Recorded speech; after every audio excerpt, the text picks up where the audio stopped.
Greetings, everyone. My name is Jace Turner, and joining me is Lisa Newbert. And on behalf of the Santa Barbara Public Library, welcome to SBPL's virtual library space and to our NEA Big Read Santa Barbara Reads.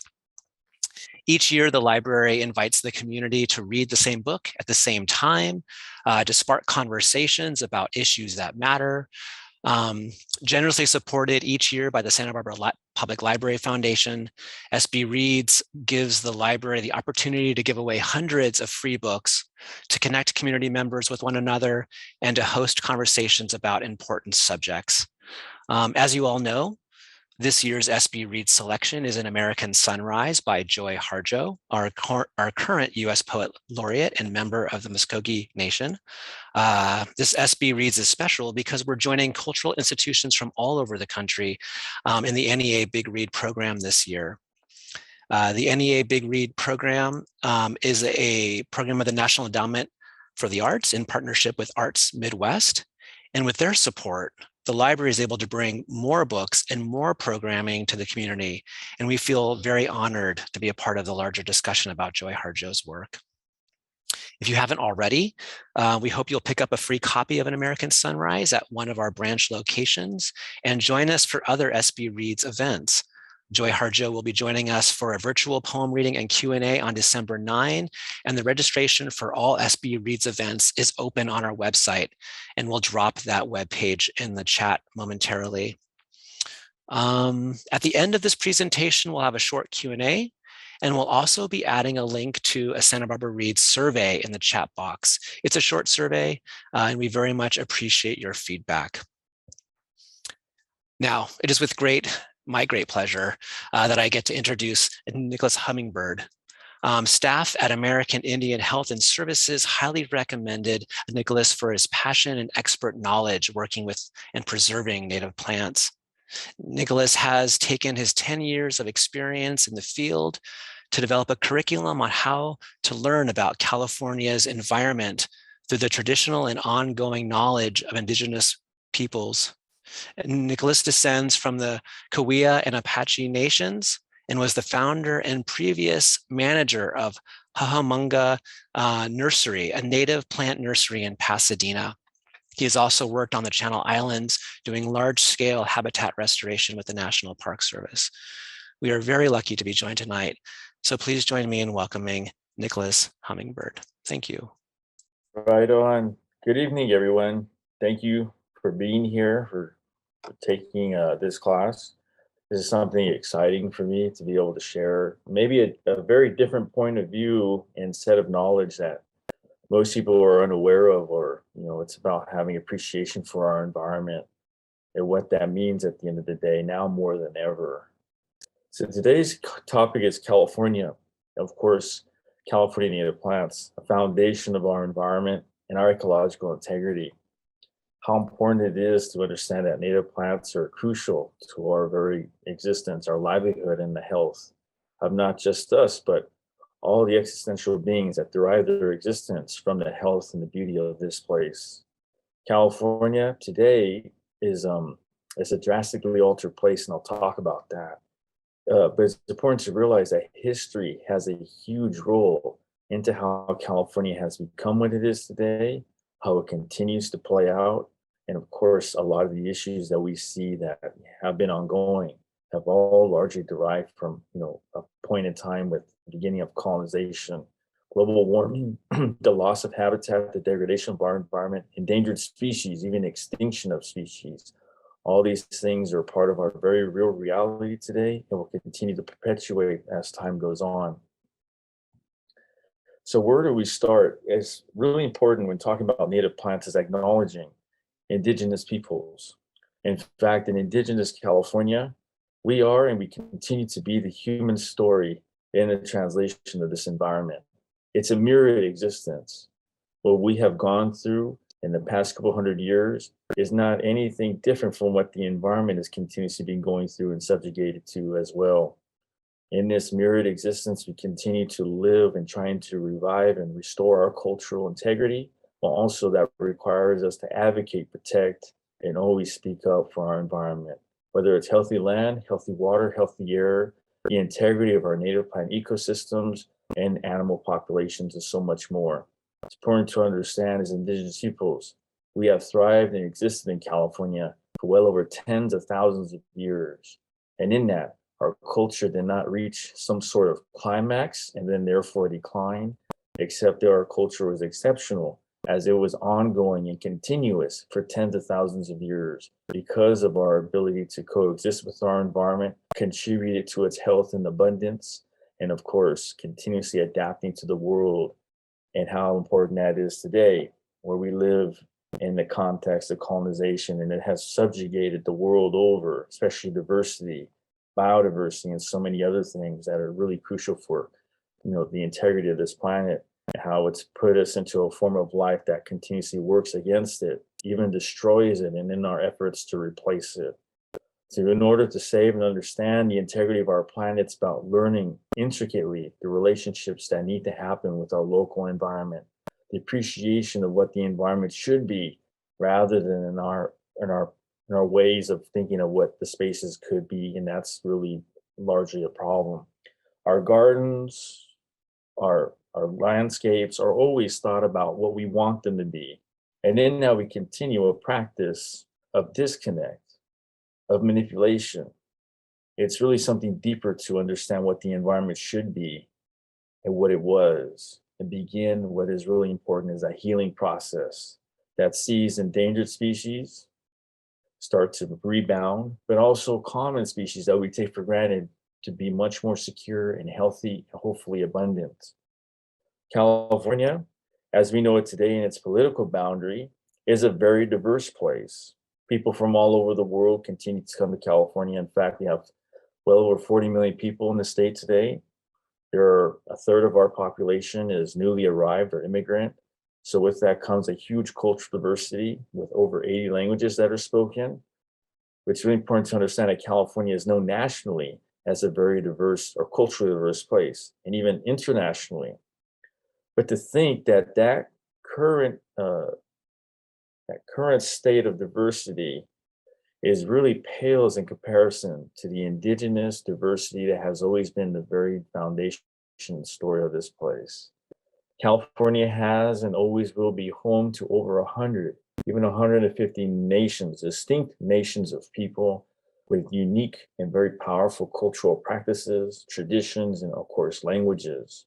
Cultural diversity California looks like a third of all North America's population was found here prior to colonization, with over 100 distinct spoken languages and additionally 300 dialects. The diversity in California is unparalleled anywhere else on Earth.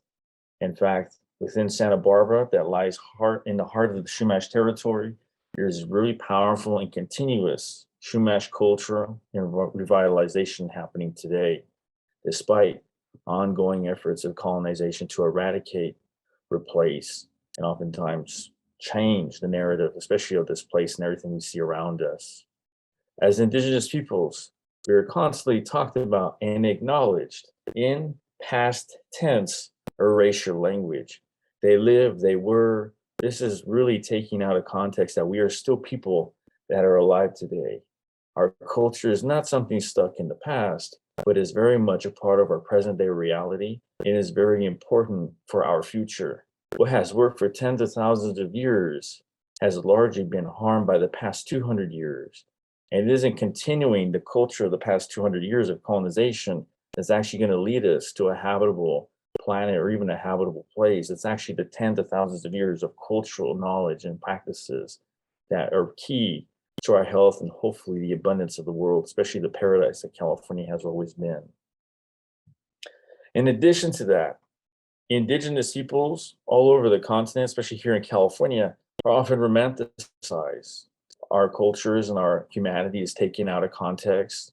We're put into the eyes of our colonizers. In fact, it's important to realize that beyond the romanticism, even the black and white photographs, we are still people who are present and very much alive today, even with our children continuously building upon the cultural losses in terms of our efforts of revitalization, how important it is that we reconnect and continue to find our voices, especially in advocacy for this very world that we represent.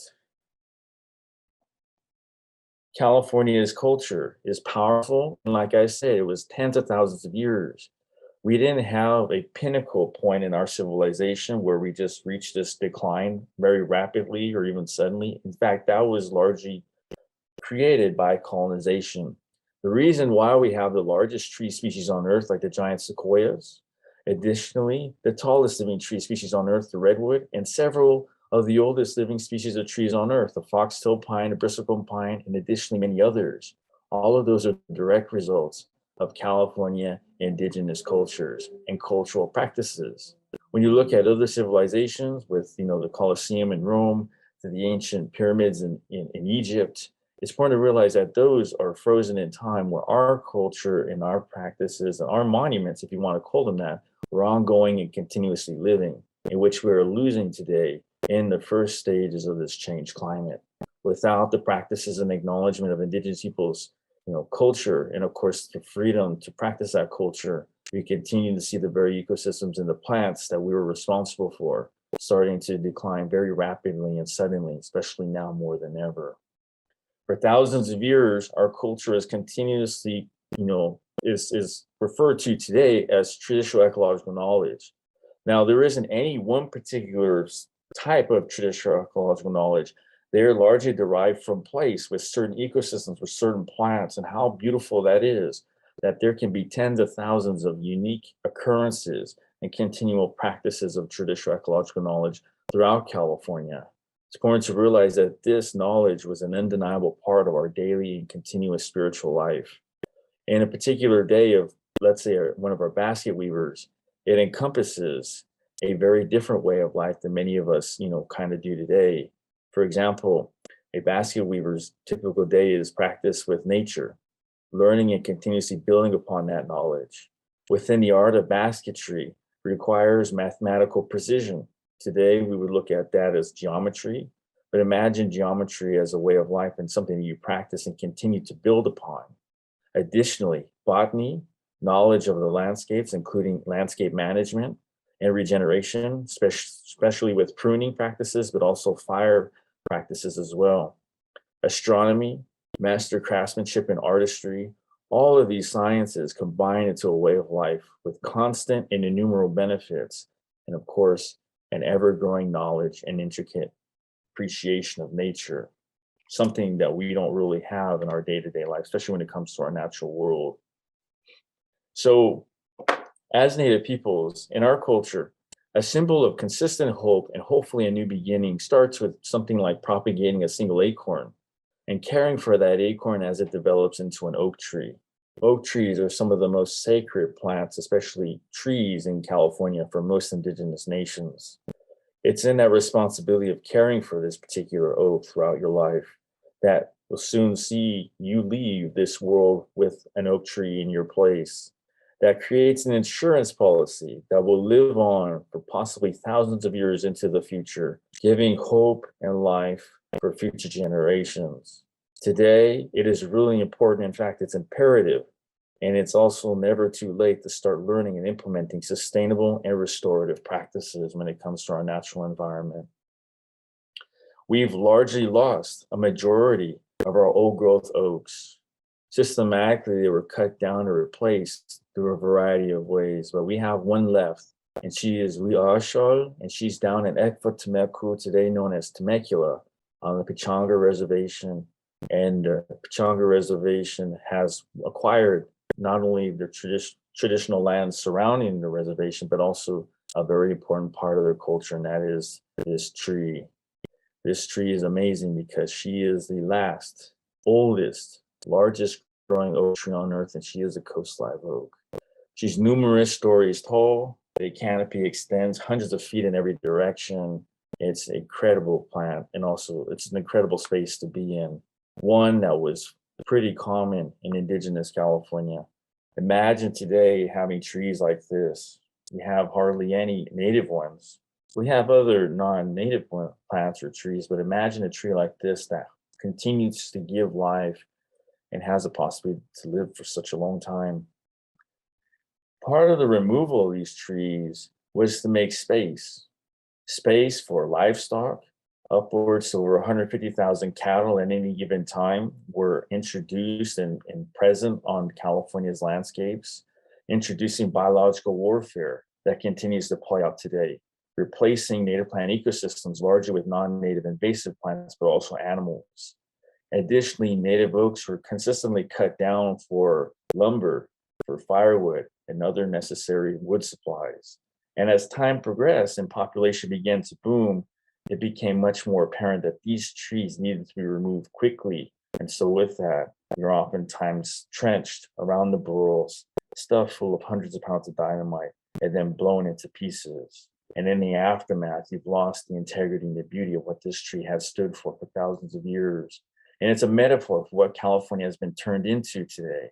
We're living in the aftermath of this consistent, huge loss, but the pieces that remain continue to give us context, hope, and possibility, especially when we look at many spaces in California, large spaces that now are occupied by suburban and urban development as the constant threat to not only native plant ecosystems, but overall biodiversity and health and integrity of our environment.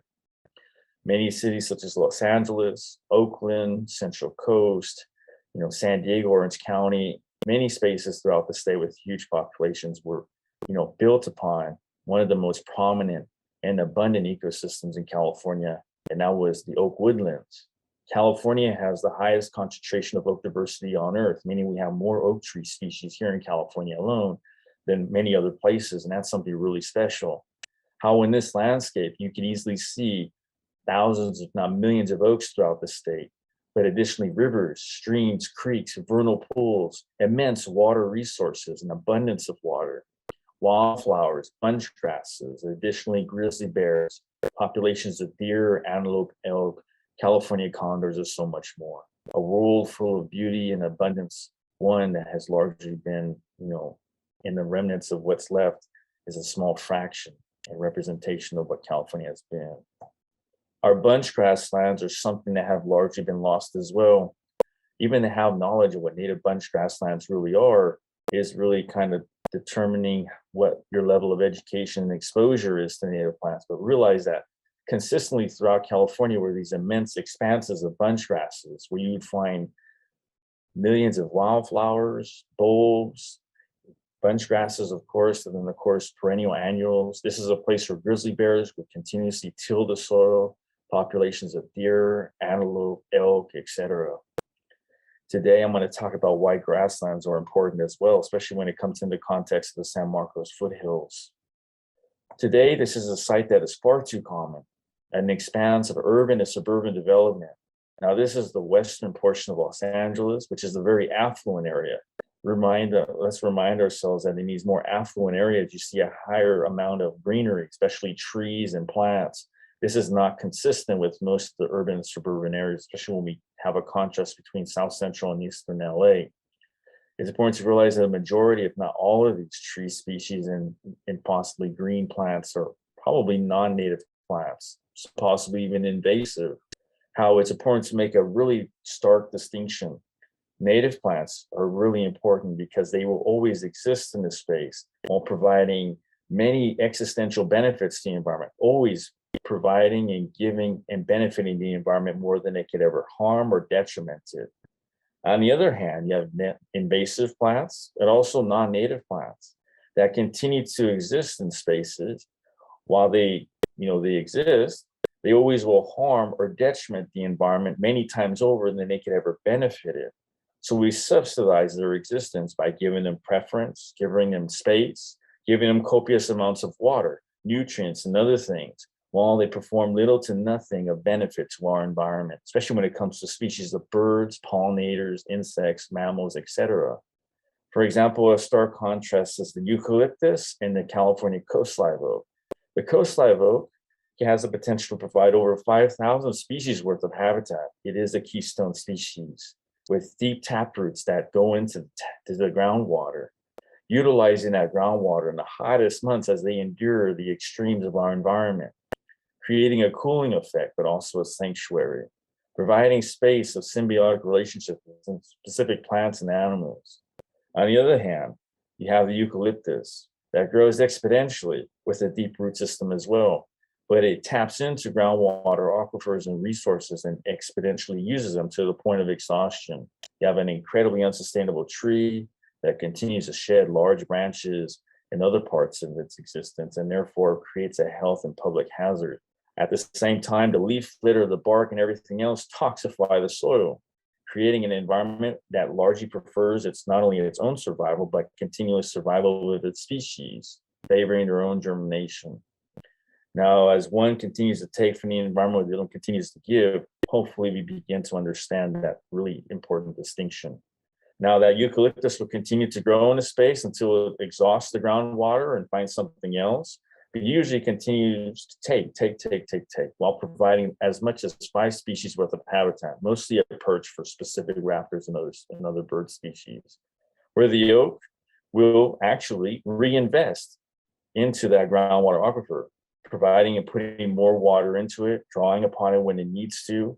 And in a lot of cases, in the absence of these groundwater storages or even groundwater presence, it will create one with those deep tap roots.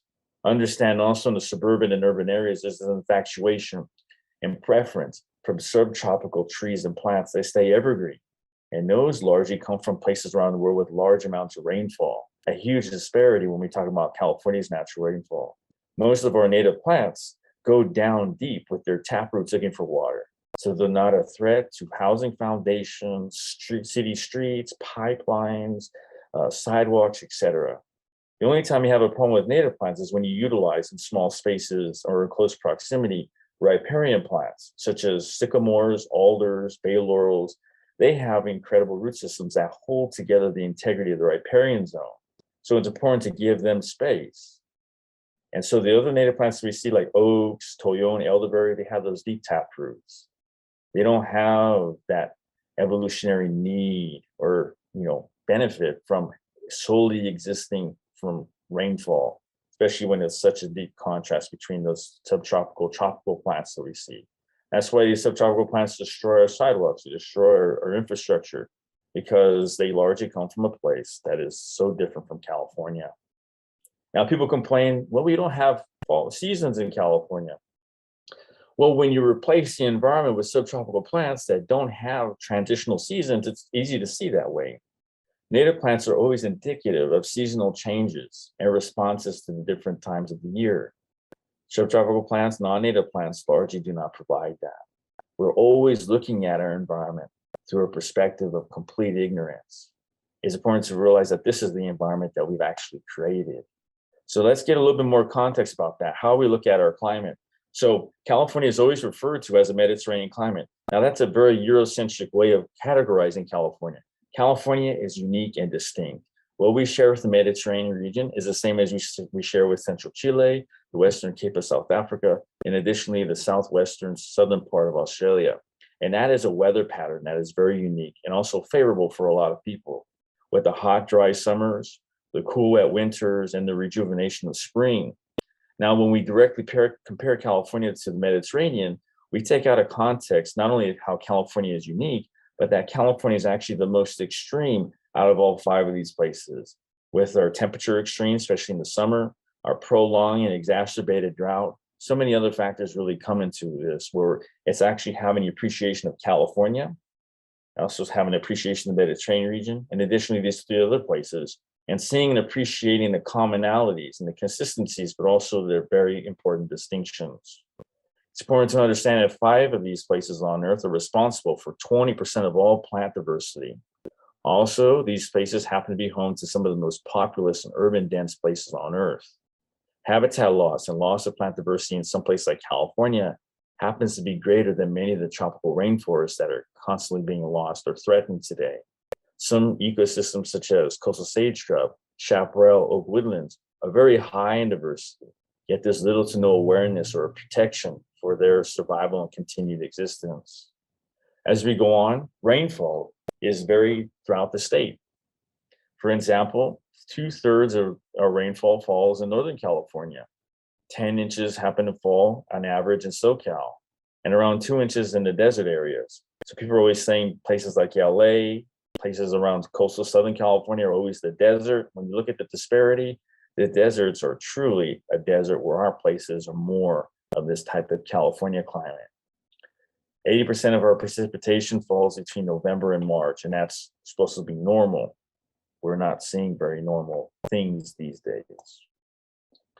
So a lot of people will agree and disagree on the total number of plants that we have. We have a lot of native plants in the state of California. We have well over 6,000. It's important to understand that we have more plant species here in California than most of North America combined. And that's incredible. In fact, for every non-native and even invasive plant that people prefer or have knowledge about, I can guarantee you there's a California native plant equivalent or even substitute, sometimes multiple. With such a huge diversity of plants, it's a guarantee that we have a lot of species that are found, throughout most of the world. They just maybe look a little bit different because they're more local and are, of course, very special as they're found in California. The majority of these plants occur here naturally and found nowhere else on Earth. We have had hundreds of species of plants go extinct, and we're going to see a whole lot more very soon. Plant diversity right now is, something to appreciate, but also contribute to in whatever way you can, hopefully in planting and growing them, and then, of course, appreciating them.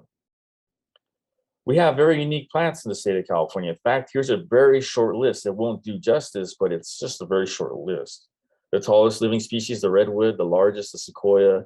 One of the rarest also is the Monterey pine, the Torrey pine. The longest living species of the Great Basin bristlecone, the foxtail. We even have some really incredible species that, are also on their way to becoming very endangered. The California black walnut, Tecate cypress, Engelmann oaks, the native fan palms, and Joshua tree. And this is just, like I said, a very short and unjustified list of the true natural and amazing plants that we have in California. Right now, it's important to understand that these are very conservative estimates. A lot of these are actually supposed to be more or less, if you take in consideration all the factors, in the thousands. We're losing a lot of plants and animals. In fact, this doesn't even include what's already gone extinct. It's really important that we work to do as best we can to reverse this trend, but that takes some real knowledge and awareness of our environment. So what does that mean? Well, we didn't magically arrive at this time period with these set of circumstances. These have been perpetuated due to colonization for the past few hundred years. As you can see in these two very different pictures, the same thing, and that is California. California prior to colonization and California as it is more or less today. Due to colonization has largely introduced non-native and invasive plants. We've largely turned our state into a place of continuous extraction. And in that, California is well known and even studied as one of the most altered and changed landscapes on Earth. What we've done to our water resources, how that has had a huge role in how our state continues to see water insecurity, how we've drastically changed and altered our ecosystems, and how that's also played into how our weather patterns have become more unreliable in their averages and more into their extremes, the spread of urban and suburban environments, and of course, so many other factors. Today, we're living in a very different place, and it continues to change for the worse, as much as we would like to think it's going to get better. So those brown, ugly hillsides, I agree with you, the brown and ugly, they're undesirable. These are spaces that have been totally altered and changed. This is a space where invasive plants continue to exist and also control the narrative that California is somehow some brown, ugly place. As you can see, the native plants that were here have largely been, killed off and outcompeted. Now, in this space, let's understand that this will continuously be invasive plants. It's never going to revert back to native plants. It takes restoration projects and some real ability to get involved in changing this dynamic. Otherwise, it'll continue to play out. Well, it can be very important to understand that, well, what would have California look like, especially when you're constantly met with this type of scenario? Well, normally California has this expanse of incredible plant diversity, dozens of species that are consistently evergreen. If you're going to have a garden, especially a landscape, and you want to have beauty and integrity year round, it's not going to buy plants or seeing the plants that are available 2 times a year, whether fall or winter or spring, but actually understanding your local environment, using exclusively the plants that naturally grow in and around your area, because it's those plants that are going to provide a direct lifeline to different pollinators, birds, etc., and also contributed to increased biodiversity, and at the same time, give you a greater appreciation of where it is that you live. At the same time, also, what's really important to understand is a native plant garden has the ability and consistency of staying evergreen year round, but also flowering with different species all year round. That takes some awareness and appreciation of your local environment. Because you go into the hills in the summer, things are flowering, blooming, looking beautiful. Same thing in the fall. That knowledge is really key and important to actually having a functional, habitable native plant garden that is all year round, beautiful, consistent, and resilient. And of course, a very trendy term that gets taken out of context. That's how you achieve sustainability. Sustainability is having local native plants that thrive off the local weather patterns, rain, soils, etc., without needing to recreate or give them existential things that are unnatural to begin with, such as copious amounts of water, soil amendments, etc. Our grasslands have been largely lost, but these are opportunities to restore and include them, especially in many of our spaces. And I'll get into more reasons why. What's really important to understand is beginning to have a connection, a relationship to the places in which we live. This is something that is a foundational principle for all Indigenous peoples. Whether we're in our traditional territories or visiting another, it's about understanding and having that connection, that relationship, and of course, that responsibility and respect, and seeing the place for what it should be or what it is, and doing the best we can to leave it better, not just for ourselves, but for future generations. It's important to understand that that connection, that relationship is really important, and how we also interact with our environment. National parks, US Forest Service units, many different land holdings utilize the concept of conservation.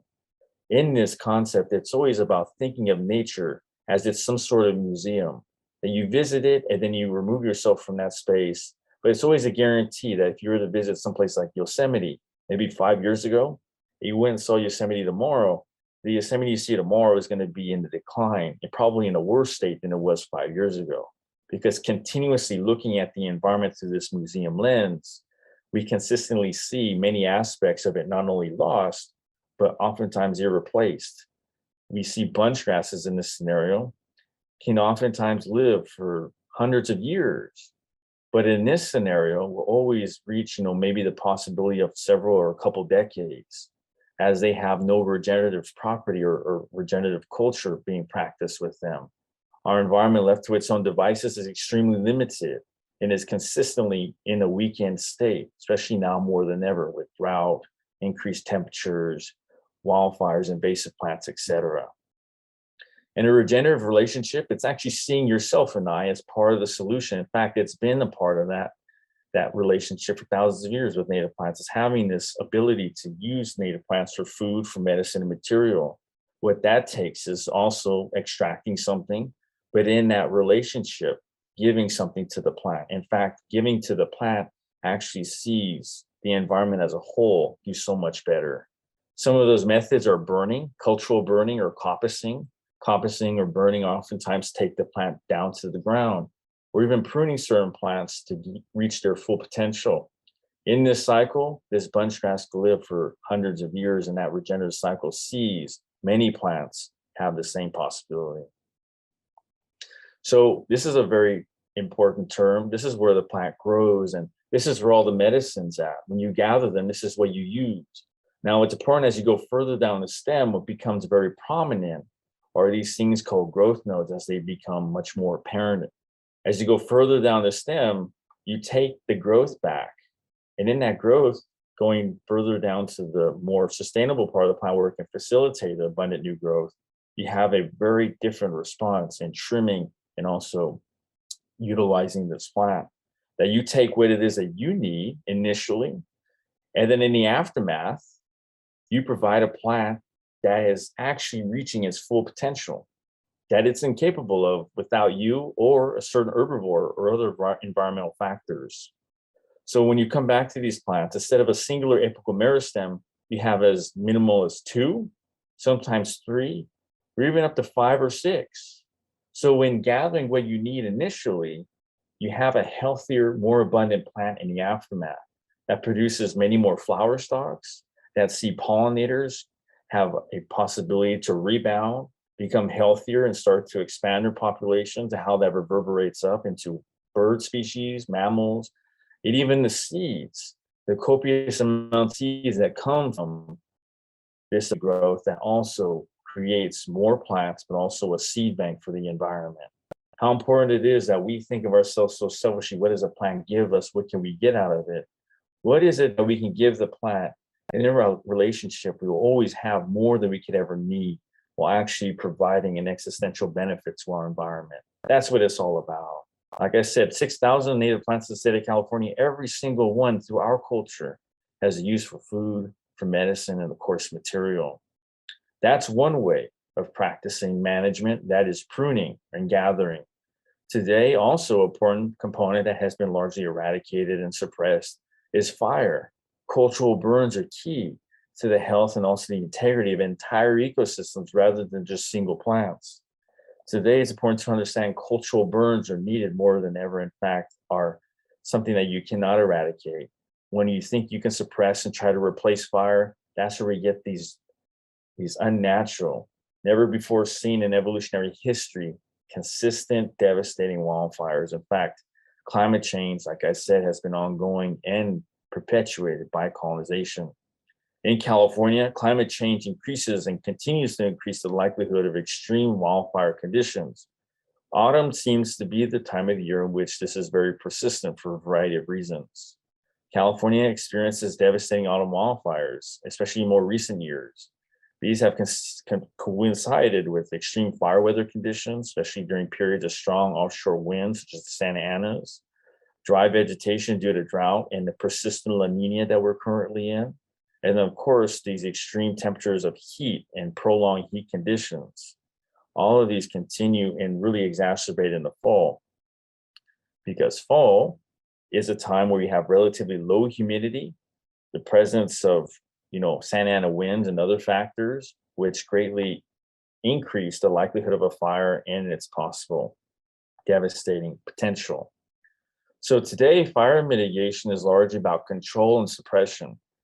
It's really interesting to see that California has always existed and benefited from fire, but in the past few hundred years has largely suffered without the use of fire, that even when fire happens, it has an unnatural characteristic to it by becoming incredibly rapid in its pace and its growth, but also in the explosion and how it continues to build up an intensity and heat that even the most fire-resistant plants have a hard time surviving the post-fire conditions. So a lot of this is contributable to what we do.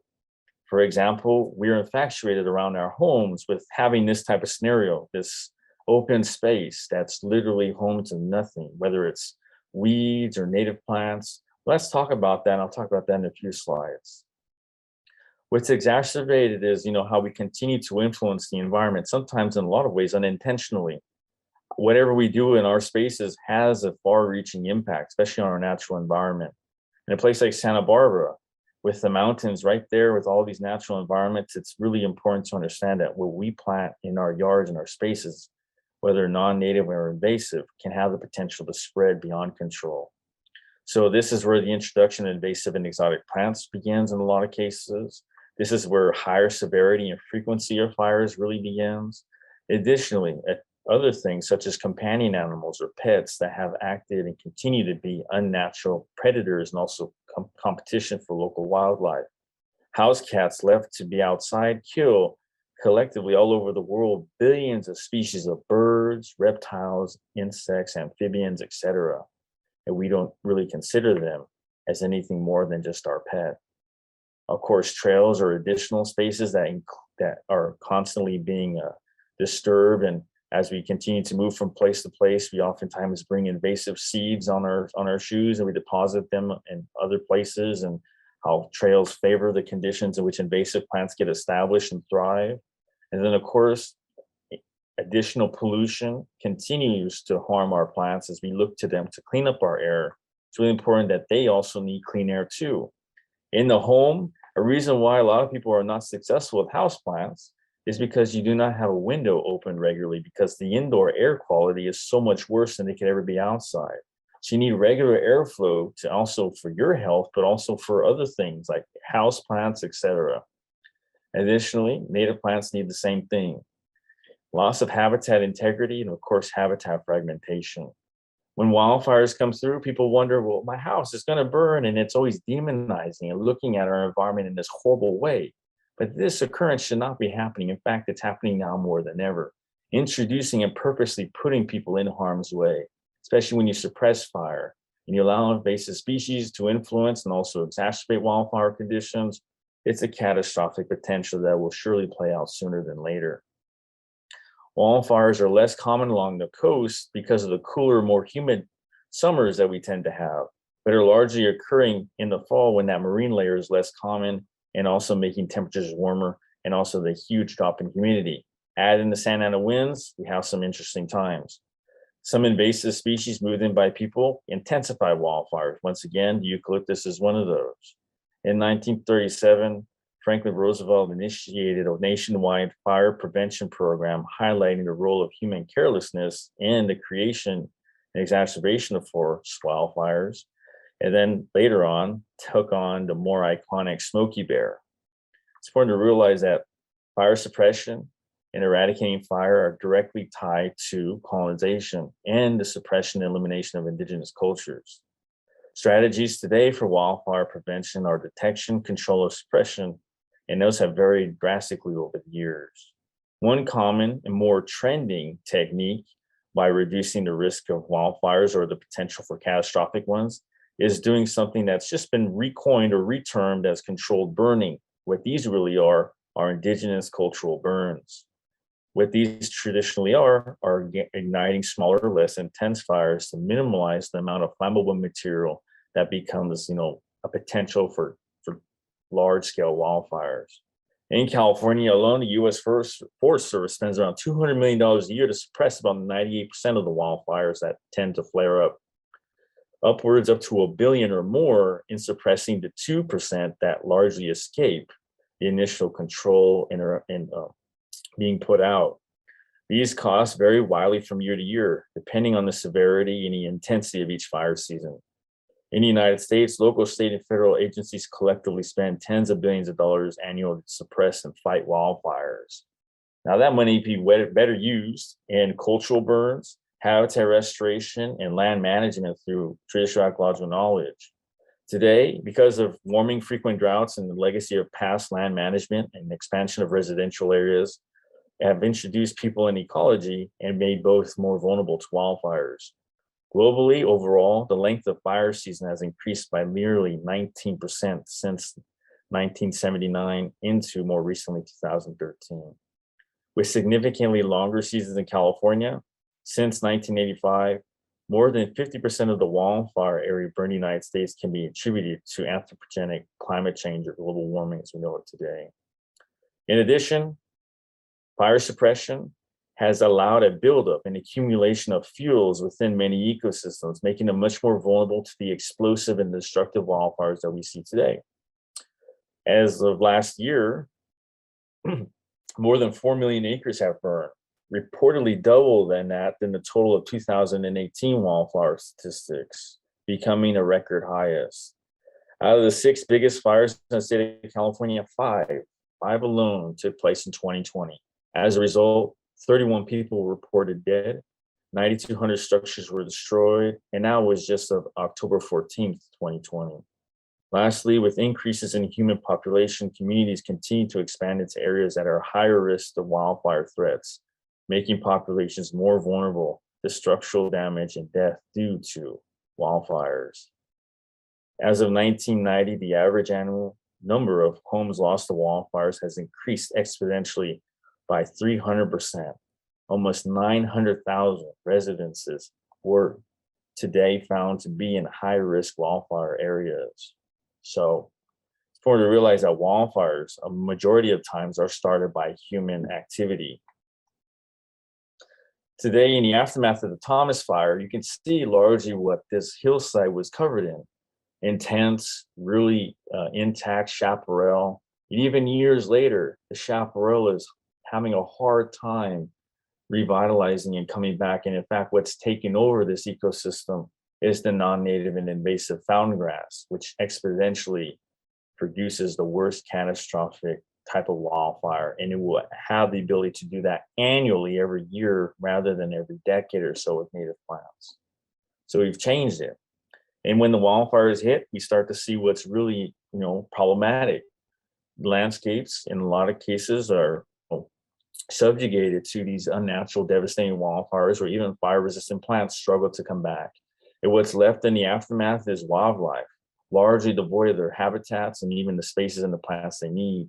That's where many of our efforts, especially with gardening and planting with native plants, is going to make a big difference as essential refugee zones, as the environment continues to change in this more extreme way. Even when native plants come back in the aftermath of the wildfire, seed banks get exposed, and you can see the baby elderberries growing here are always going to be outcompeted by those non-native mustards as they grow so quickly. And that's how the environment changes from that beautiful green to a lot of that invasive brown, and it will continue to be that way. Now, it's really important to understand that there's things happening today that have never happened. The largest Joshua Tree oak woodland has recently been lost, a huge loss to the world. The Mojave Desert ecosystem is one of the smallest and also the most diverse on Earth, home to the iconic Joshua Tree. Desert ecosystems were never evolved to burn, especially this one, especially when you have a large presence of invasive grasses and other plants, has created, along with a lot of human activity, also buildup of fuels, the catastrophic potential for wildfires to burn in places where they shouldn't be. And then, of course, we were losing some of our most iconic species, such as the giant sequoias, as of this past few months. Giant sequoias need fire in order to continue to develop the type of bark that is necessary for longevity, but also to withstand consistent wildfires as they do occur. Also, fire is needed to germinate their seeds. In fact, 1 out of every million seeds actually has potential to become a giant sequoia. But with the suppression and eradication of fire, we have seen a huge void of continuous giant sequoia growth and development, and of course, propagation, germination. So fire ecology, California has always had a natural, infrequent, intense stand replacing crown fire. Usually happen in the fall. These are oftentimes looked at very negatively. It's important to realize that following a natural burn is a dramatic recovery, especially of diversity of native plants. And it continues to play out until wildfires occur again in a matter of decades. California will continue to experience extreme shifts in our climate now more than ever. Take, for instance, this coastal sage scrub here, largely overgrown, very little plant diversity, lots of sagebrush, a couple coreopsis, and a few black sage. Well, when fire comes through naturally, you can see all of it is taken back. Now, in the aftermath of the months following after, you should see a complete resurgence of native plants. In fact, a higher rate of diversity and representation of many different types of native plants. In that, you have much healthier habitat. The potential for species, especially wildlife, continues to grow and be more sustainable and healthy. But it isn't always looking at wildfires as this thing that needs to be controlled, eradicated, or consistently fought. But nature has always had these natural balances and keeping fire in check, especially when we talk about fire-resilient plants, plants that do not burn in a fire, but actually melt, stopping and even slowing down the intensity and also the devastating capability of wildfires, such as the Quail Bush, the Salt Bush, which is one of my favorites. Remember that picture of the houses with this empty space that's consistently kept.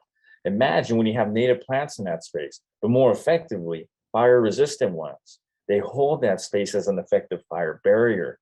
What's really important to understand when fires burn, they send embers all over the place, miles in distance.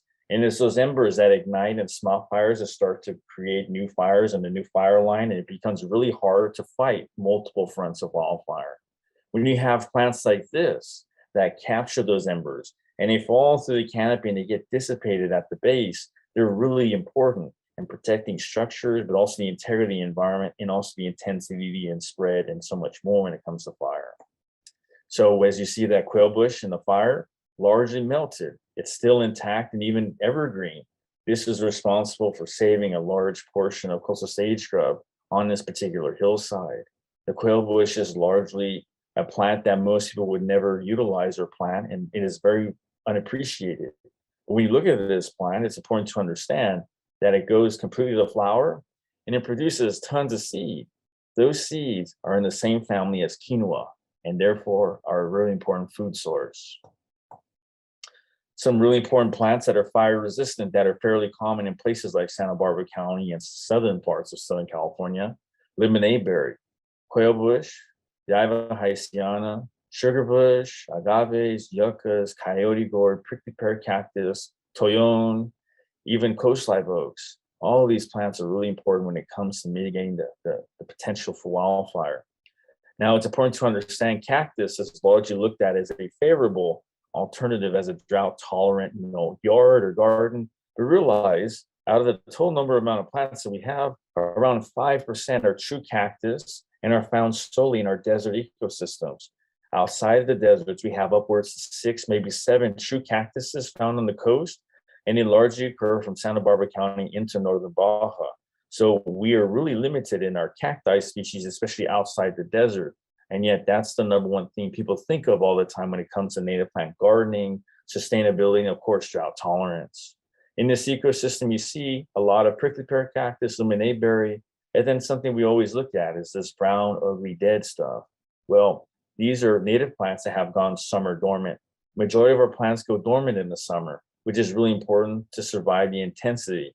As soon as it gets cool and wet, they come right back to life. Now, what's important in understanding that surely in the middle of September, which is the hottest month of the year, wildfire has the potential to spread and actually gain momentum. All of these plants that have gone dormant are, pure fuel for wildfires. As they gain intensity, the fire burns all these plants, but these plants come back right away as soon as the fall and winter rains come through. They gain intensity, they burn all this up, and they go up against the lemonade berry, this really important fire barrier. It spreads out, goes around it, gains more momentum without getting too carried away, hits another fire barrier, goes around it, gains intensity. As you see, the natural environment is key in that healthy checks and balances. In fact, this is important to look at as a very good representation of not only what our environment should look like, but the potential for the future when we talk about fire mitigation, especially when including and utilizing native plants exclusively. Going on, our coasts have been changing too. And if it's not the fires, it's the coast and the rising sea level. Many beaches in Southern California have been drastically altered. Manhattan Beach, Santa Monica Bay, Long Beach, Huntington Beach, all these places are been completely altered. What that means is we've lost a lot of sand dunes. Those sand dunes are really important for the integrity of our coastlines, especially against today rising sea levels and intensity of the king tide and so much more. It's just interesting enough that this should all look like this. Nipomo, Guadalupe dunes, more central coast has a large amount of native sand dune ecosystems intact, but it's not really present in more southern California. In favor of these expansive beaches, we have created an environment that's so drastically different. Where did all those sand dunes go? In places like Manhattan Beach, where they were barged out to Waikiki to create these nice, beautiful white sandy beaches. So when going to Waikiki to go for a vacation, trying to escape probably the hustle and bustle of Los Angeles, you're actually just seeing more of California than you would initially seen here. Eventually, it's important to make these distinctions and know the history, especially how else do these beaches come about? Well, this is a beautiful display of what native sand dunes should look like. This is Ventura County, around Ventura, Oxnard, really intricate plant species that are able to grow in the most inhospitable environments. But in more places like Huntington Beach, Long Beach, was this presence of oil extraction. It's not on the coast anymore, but it's out in like Santa Barbara in the channel. But imagine going to the beach and being met with this type of scenario. California was one of the largest oil producers in the early 1900s. This was also a huge role that eradicated and destroyed many of our sand dunes and our coastal integrity. As we continue to go forward, these pictures are black and white and for a reason, but the remnants from that period are still very prevalent today. Dams too. We build dams to procure water resources, but they largely stop flow and sedimentary movement that replenishes beaches and also contributed to the building of sand dunes. That has largely been stopped. and also has created endangered species such as the California southern steelhead. Going on, where do we go from here? Probably a good question, right? This is our home. It's important to understand what home is. Home is intricate. Home is powerful and it can be beautiful. With native plant gardens that represent our local environment, it's key to be able to see the potential of our home and also the appreciation of it. Beginning to understand and healing the land, because at this time of destruction, negativity, and loss, it's imperative that we look to do whatever we can to lessen those impacts and believe in the concept called hope when it can be easy to give in to overwhelming despair. Well, ultimately, in our efforts to heal the land, we too will be simultaneously healing ourselves. As long as we learn to let go of what colonization continuously demands of us, is to control and manipulate the environment, we can learn to appreciate it for what it was and hopefully what it could be again. It is undeniable we've been separated from the natural world. We will continue to see ourselves separated from it if we never allow ourselves to coexist or live with the regenerative power that it continues to hold and give. Restoration projects are something I love to do, and it's something that is necessary for many people's yards. Planting in the summer is totally doable. In fact, you can see here with utilizing local native plants in close proximity to each other, we were able to get these native plants established in the middle of June, and then how that played out into the hottest month of the year of September, and then arrive less than a year later, we had total healthy native plant coverage. Majority of these plants are fire resistant, the bladder pods, the quail bush, and so many others, in preparation in case of any potential wildfire threat, but also providing crucial and very important habitat. When I plant, I usually do this triangle pattern, 1, 2, 3, and I break off from that. I go 1, 2, 3, utilizing different plants, different types of high growth, ground covers, shrubs, potentially, medium shrubs. It's all about creating this dynamic in your yard that's effective in eliminating problematic plants, especially invasives and even lawns. Okay, it's going to be like the last thing I talk about, and I wanted to talk about it because of the recent events surrounding the San Marcos foothills and being able to protect the last remaining grassland that Santa Barbara has within its city limits. So let's talk about it, for example. So carbon sinks are really important. A carbon sink is a natural reservoir that absorbs more carbon than it is capable of creating and also releasing. So it's very successful in lowering the concentration of CO2 and other emissions from our atmosphere. Globally, the most consistent and crucial carbon sinks have always been vegetation, primarily forests, and the ocean. Today, especially in California, due to increased drought and wildfire risk, grasslands have become more reliable carbon sinks than our existing remaining trees and forests. For example, forests have always served as critical carbon sinks, consuming as much as a quarter of carbon dioxide pollution produced by humans worldwide today. But in California, due to decades of fire suppression, consistently warming temperatures, and prolonged and exacerbated drought have only increased our wildfire risk.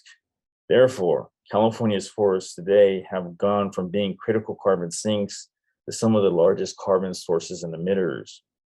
Grasslands today are more resilient and reliable carbon sinks than many of our forests in the 21st century. So never has this happened, but it is our reality today. Grasslands are incredibly important to not only conserve, preserve, and enhance, but also to continue to create in our yards if possible and include bunchgrass species. Essentially, grasslands store more carbon in forests because they're impacted less by both droughts and wildfires. In fact, they thrive with both of those conditions. Understanding root systems, once again, the majority of our native plants have these deep tap roots. Uninterested with destroying things or being problematic at the surface level, they're intricate. And in that, it's really important to understand that even the sagebrush and the bunchgrass have really intricate root systems. Sometimes they go 5, 10, 15, 20 feet deep. Wildflowers too. Those non-native plants are problematic. For example, the invasive grasses and mustards have minimal root system development, 6 inches to a foot deep on average. They continue to actually exacerbate erosion problems, slope failure. Now realize that those do nothing to help the integrity of hillsides and slopes. In fact, they create those problems. What's also key for erosion control is not through root systems entirely, where you get slope integrity, but rather having native plant coverage allows and slows down the velocity of rain from directly impacted topsoil and therefore stops or prevents movement in large amounts of topsoil. So getting canopies of trees, shrubs slows down the velocity of rain, allows the root systems, as minimal as they may be, but also the soils to be able to absorb that water. You don't have such large amounts of runoff. Getting back to that carbon sink, unlike forests, grasslands sequester a majority of their carbon underground, while forests continuously store within their woody biomass and leaves. In wildfires, when trees burn, the carbon they formerly stored gets re-released back into the atmosphere, also when it gets cut down. But when fire burns grasslands, for example, the carbon stays fixated underground within their root systems. It will stay in those root systems and soil, making them much more adaptive and consistent with climate change. In a stable climate, trees will always store vastly much more amounts of carbon in grasslands, and that is something not to be debated. But given the situation that we're in today, this is what we have, and this is an option for us to not only consider, but to continuously see the potential with, especially when conserving and utilizing grasses in our urban and suburban spaces. Because it isn't any suggestion that we should automatically replace our forests or trees with grasslands, but actually see them as indicative of promoting and using and appreciating them a whole lot more, especially when they promote more reliable, consistent rates of carbon sequestration. Looking into an uncertain future from where we're at, currently grasslands will continue to store more carbon than forests because they are once again impacted less by both droughts and wildfires. In fact, like I said, they thrive with both. Some common species that do really great in like Santa Barbara, deergrass, giant wall rye, purple needlegrass, flipping needlegrass, and several others. These are very important and also very long-lived. Bunch grasses are usually, grow in these types of clumps with, sporadic spacings between them. In those spacings, you typically would find wildflowers, seasonal wildflowers, bulbs, but also other annuals, and of course, perennial shrubs and other plants. Some plants that would be consistent with this ecosystem in between these spacings, blue-eye grass, which is our coastal variety of an iris. We have the sticky monkey flower. A great ground cover is the goldenrod, common yarrow. These are some really user-friendly plants to grow and also do very well with, in addition to the bunch grasses. Going on, it's also important to create habitat because these animals are key to not only health of our environment, but also key to the health of our, diversity.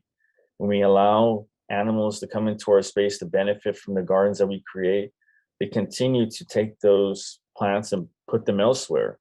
Instead of giving bird food out, what I like to do is when I gather acorns or elderberries or toyon, a variety of medicinal and also edible foods, so I always include our local natural wildlife. I put out bowls of these for them to eat. They consume them and they spread out and they poop those seeds out, being a real restoration ecologist. That's why you see elderberries growing underneath power lines, fence posts, toyon, etc. They are also something that can help and very important in seeing our relationship and what they continue to give back to the environment more than what we could do. So as Indigenous peoples, we have always had, and we continue to have an intimate connection to our land. This is where we practice our humanity. It's where we retain our humanity and we learn how to practice in being a good human being. It's important to understand that today we look at the environment and we perpetuate upon it personification. Plants and animals have to have human qualities for us to understand and appreciate them. But as Indigenous peoples, we have songs, we have dances and stories that continue to see us imitate and learn to be our very best selves from all that is around us. Because plants and animals are consistently and always pure, free from hate, violence, greed, selfishness, so many things that we can be today. They're uncorruptible. So we learn and we continue to learn to be our very best selves from them as they continue to exist and always give so much to the world. They're healing, they're powerful, they're regenerative. All they ask of us is to understand and appreciate them and begin this very important healing. Native plants continue to be the very foundation of hope and healing throughout California. That despite the challenges and the obstacles, the fact that we still have native plants left gives us an indication of what is resiliency, this unwillingness, even in the current and consistent context of colonization, to just simply die and go away. That cell of life that continues to exist despite the challenges and the obstacles is what is found in every indigenous plant, animal, landscape, and person. The ability to tell this story is of immense privilege for somebody like me, when many of my ancestors were silenced and even killed for simply existing. The same fate has been continuously perpetuated on all aspects of our environment. And in that, I implore you all to get involved. That can be as simple as growing and planting California native plants, but most importantly, learning about native plants and animals that are local to your area. Expanding on that knowledge helps when going hiking or camping. Challenging yourself to identify both native and non-native plants. Of course, documenting California's beauty and also, of course, our landscapes as they continue to be lost. It's something that continues to provide an example and a visual that most people don't have the imagination to begin to comprehend. When we look at our environment, it's always about, what it's possible, in terms of our economics, but we cannot continue to think that way, especially today in our drive and our desire to be more sustainable. It's just basically equating to new and innovative ways to destroy our environment. Here in this natural space, we want clean energy, right? But it doesn't actually do any good when we have thousands of acres of always natural open space converted to sterilized spaces that facilitate and continue to hold thousands and thousands of solar panels, installing windmills along migratory bird routes, killing millions of species of birds a year. We cannot continue to be new and innovative in trying to sustain an unsustainable way of life by destroying the environment more and more. This demands accountability. And in that accountability, I hope you can begin to find some way to advocate for the world, especially our local environment, more than ever. My last thing I'm going to leave you with is the beauty in learning about this place and its history. Acknowledging its history is how we create a relationship with it and making a conscious choice to hopefully help it heal, while also allowing ourselves to heal simultaneously. Eventually, we will begin to become the better versions of ourselves because of that connection. And that is a connection that will continuously grow. Thank you for your time. Nicholas, thank you so very much. Wow. Does anyone have any questions that they'd like to ask? You guys drop them in the chat, and we're happy to facilitate the question for Nicholas. I'm just so glad that you left us with things that we can do beginning tomorrow to better engage with our native plants and natural world around us. That was really wonderful. Thank you.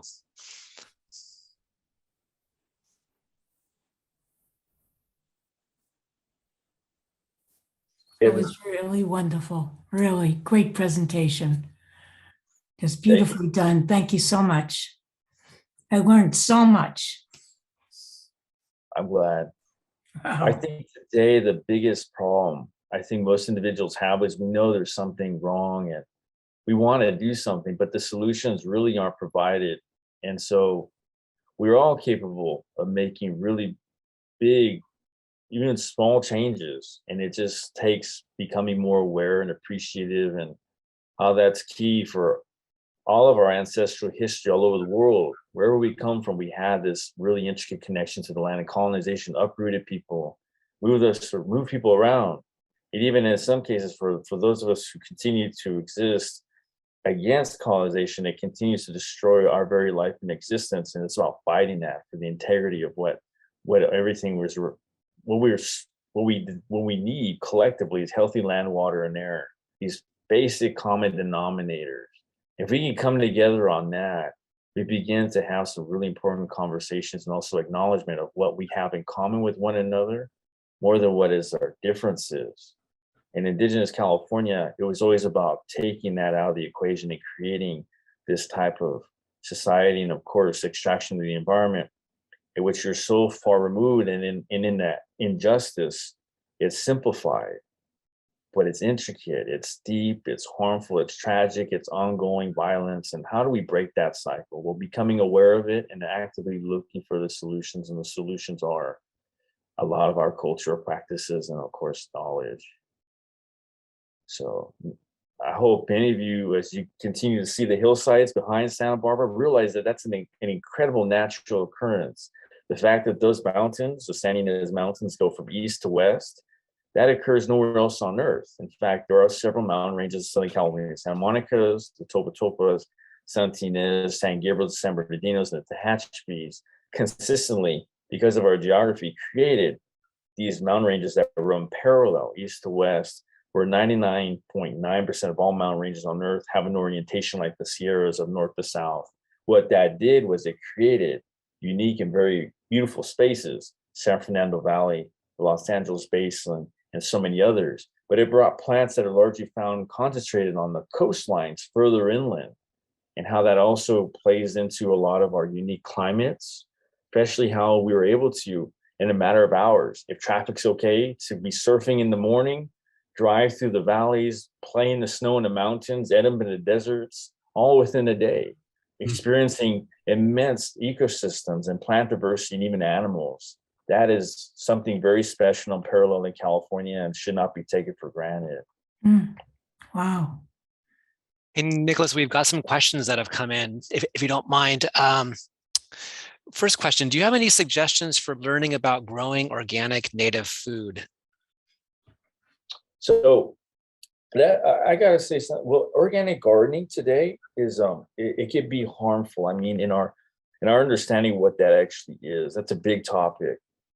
Let's understand permaculture and organic gardening today are continuous practices of colonization, meaning we do not appreciate the space for what it should be, rather than recreating it to being something that we prefer or want it to be.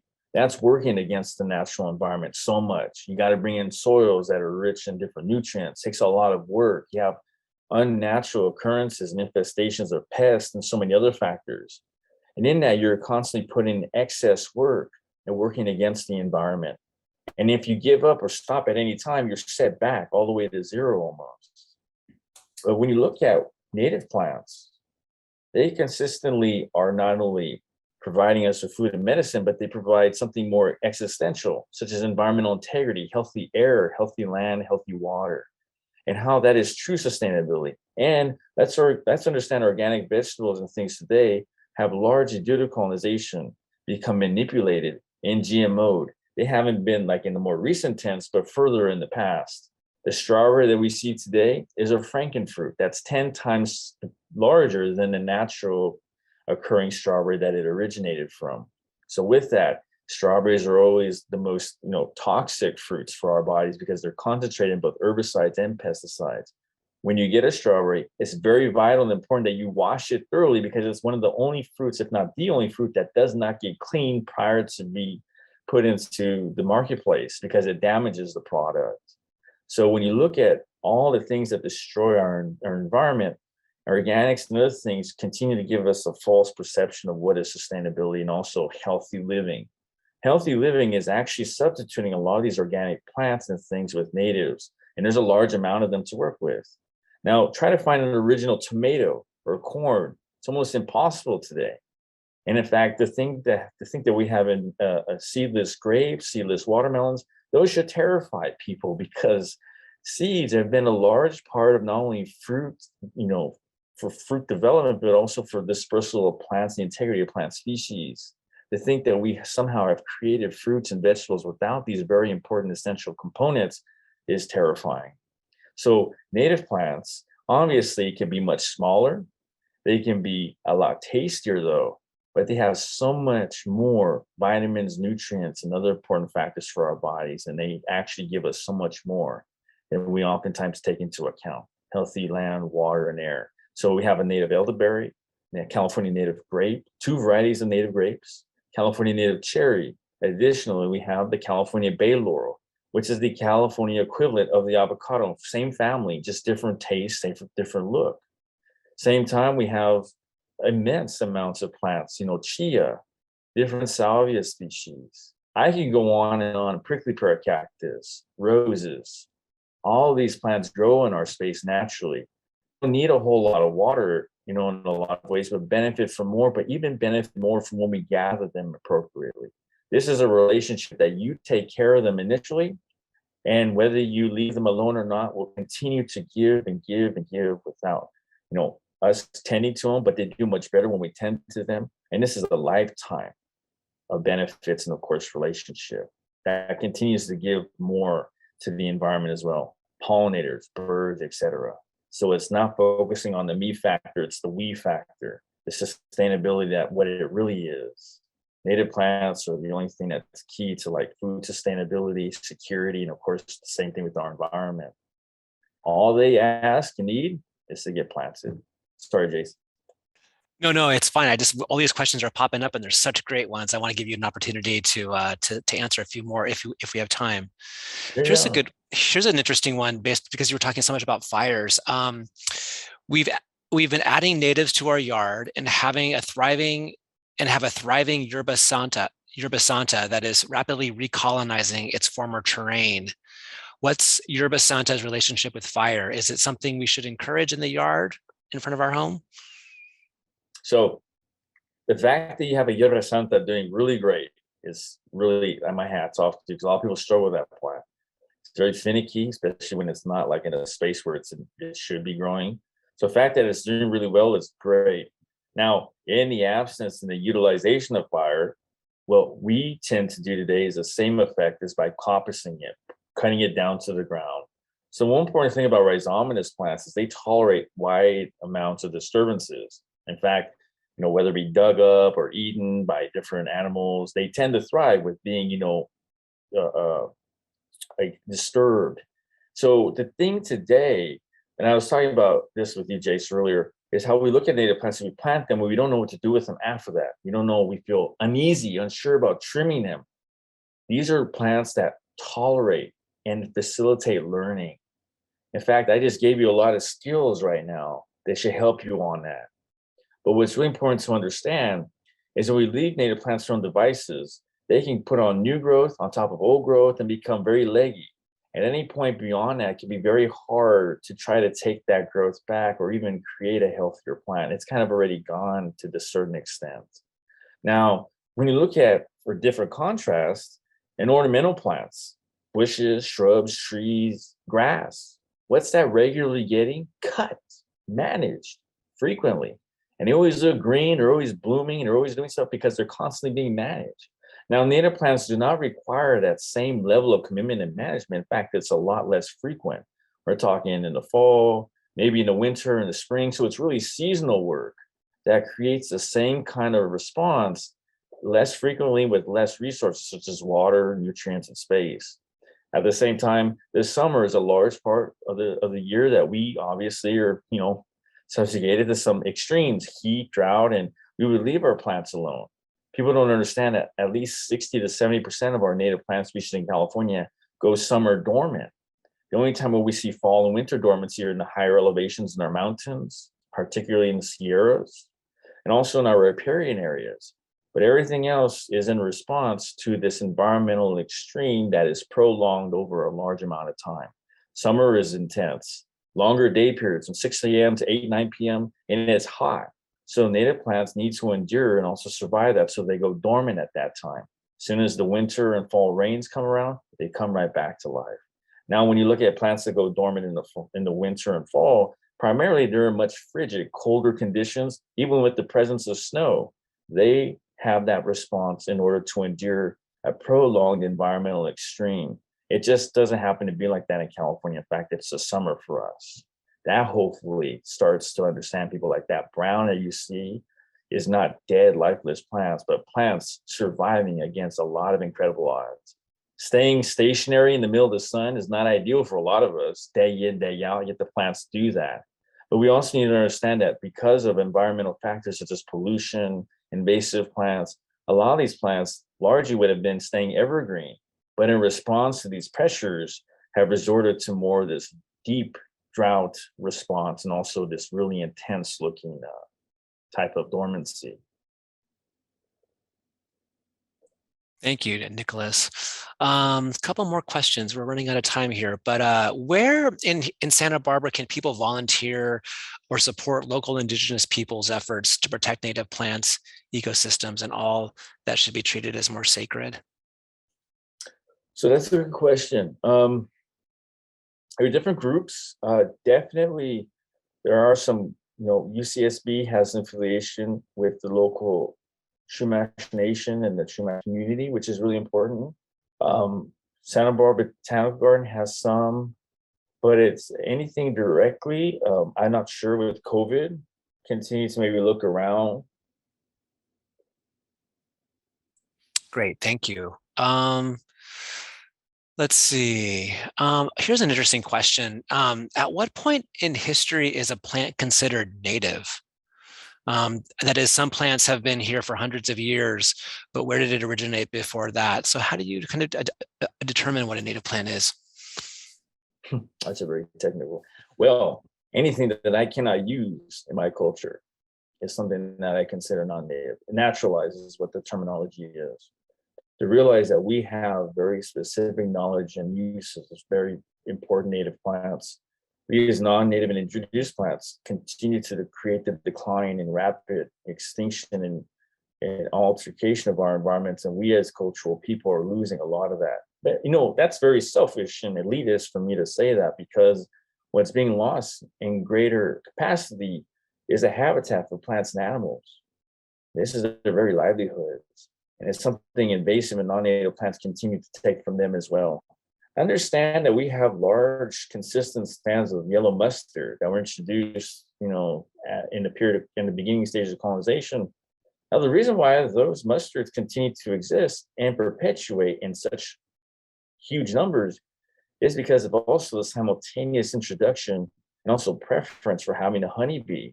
The honeybees are really the only thing that pollinate those plants. Native pollinators don't go for non-native plants because they're specific to different native plant species. And that's very important to understand, as native plants continue to provide so much life and capacity where invasive plants take all that out. And if anything, provide minimal environmental benefits.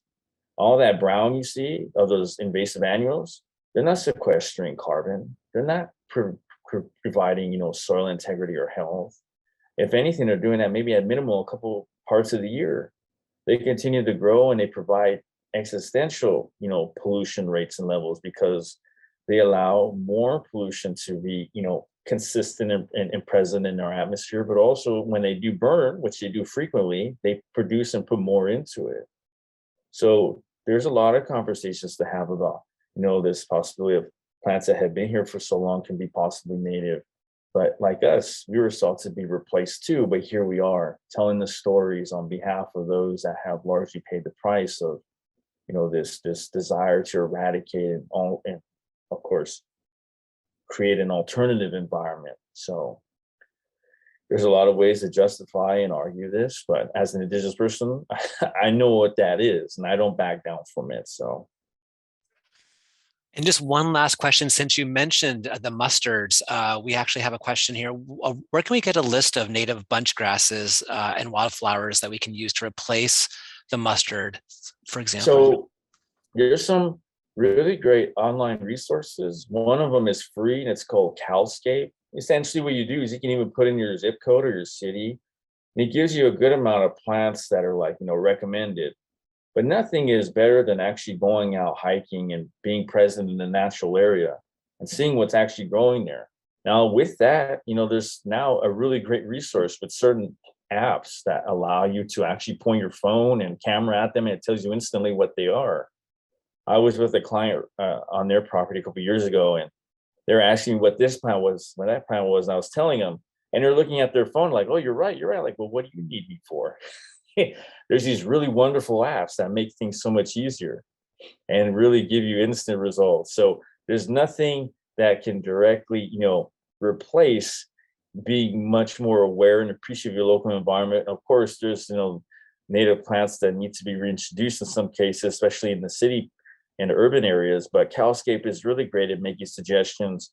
And there is the opportunity, even in that, to do more research to really see if that plant's truly local or native to that area. Because some plants become suggestive and oftentimes are consistent with gardening and landscaping. And so it's one of those things that they call a rabbit hole. The more you get into it, you become aware. It gives you much more knowledge and context. And I always find that incredibly fulfilling.